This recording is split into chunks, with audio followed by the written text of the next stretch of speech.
Hello, my little nightmares. The story I have for you today was written by Cryptic. It's a tale of a man living in a town known as the Dustbowl. Sit back and relax as I take you on this journey to small town Kansas. The town was nicknamed the Dustbowl. It wasn't because of any recent famine, at least none that Ralph could remember. There were no shortages of jobs, and there certainly wasn't a shortage of work around town. Was it the dust? Could be, but it wasn't likely. Corn grew in large fields in all the places that the grass didn't, and that was everywhere. The wind did howl more often than not, and there weren't too many trees around to block it off, though he had never endured anything that could be considered a sandstorm. No, as far back as he could remember, the busy little town of Colby, Kansas just had its own little name, like a secret that only those who chose to live there would know, and most likely continue to pass it down with each generation. Maybe it would change one day, Ralph told himself. I think I'd like to see that sometime. That'd be all right. He made his way down the road in his beat-up Ford, passed down from his grandpa, if truth be told. It was late summer, and the sun was just a few fingers away from being down completely. He normally made this trip out to the factory once a month or so. It was a good drive to get there, and not all of it was paved. It was well worth it to get a good price on dog food, though. He got it for practically nothing, actually. His cousin was the plant manager, and the company would normally sell the scraps of what didn't make it into bags to the farmers that raise cattle. It was cheaper than mill feed and kept them going strong through the winter. Naturally, Ralph got it at an even better price. He didn't have no cows to speak of, but he did have dogs. It started off with 1 to protect his operations, then 3 when he got to liking the company they gave. Not giving their gender a single thought, they soon started breeding quite a bit. Wasn't no issue, really. He then found out he could make a pretty penny selling them, as they were all purebred pit bulls. Or so he told people. Everyone who wanted one badly enough didn't correct him, and his wallet stayed a couple 20s fatter. He pulled up to the back of the large building, well away from the employees' area. Ralph and Levi weren't doing anything real illegal, of course, not counting the payment. They just felt better if nobody else knew about the great deal Ralph was getting. The silo full of dried scraps was out back here anyway, so he backed his truck up to meet the chute and hopped out. Levi was there to greet him.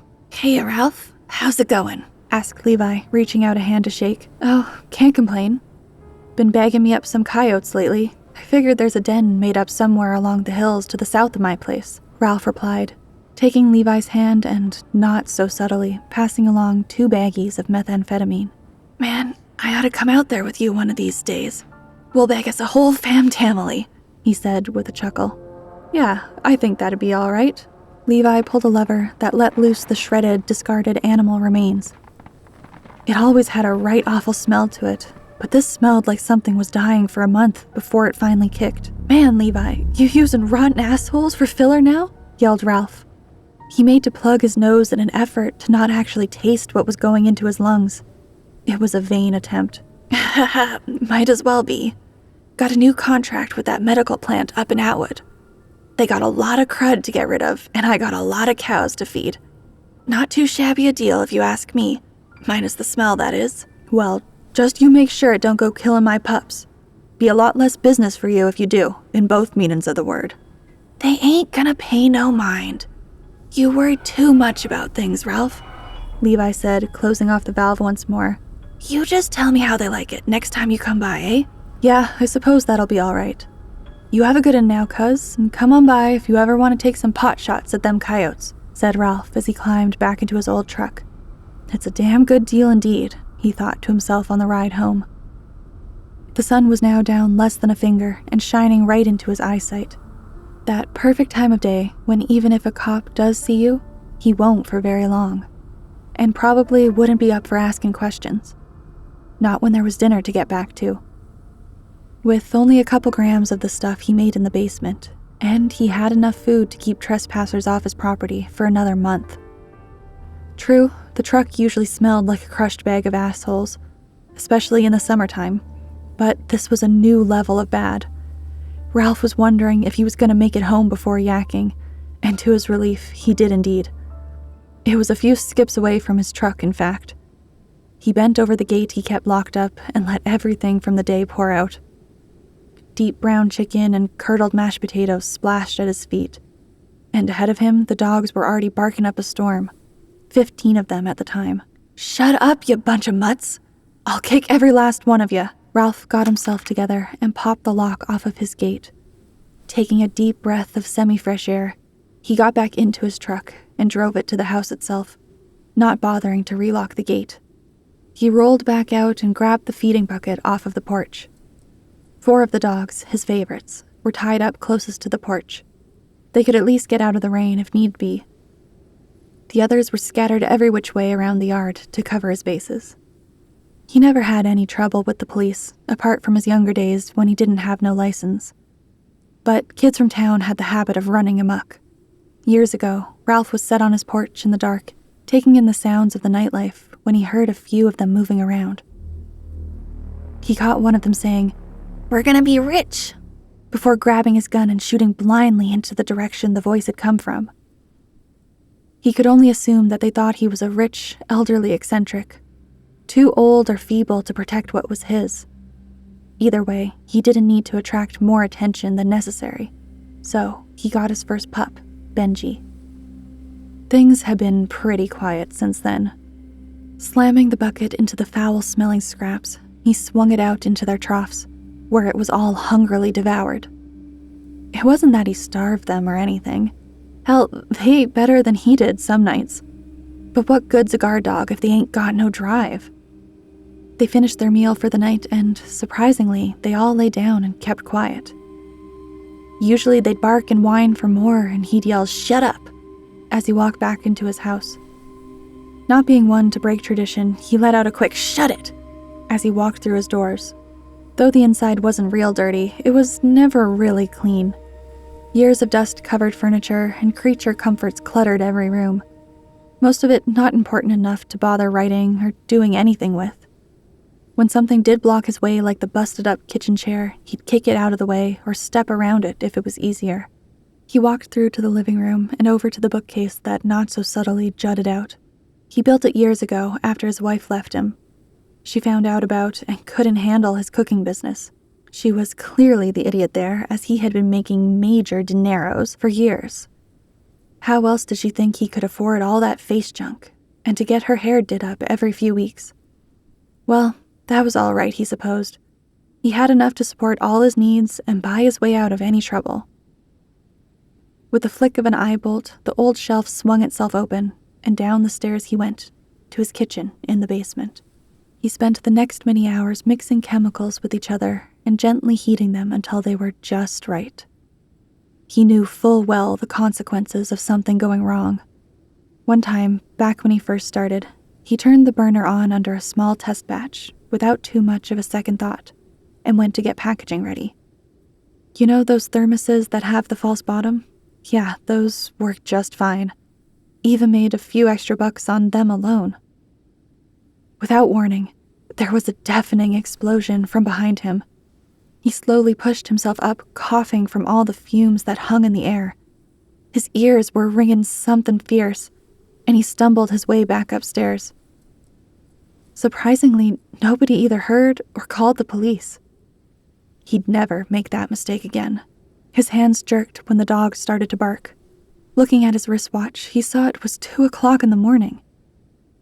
Freaking dogs. I swear, if some kid's messing around up there, I ain't gonna feel bad when they bite him in the ass, he said curtly.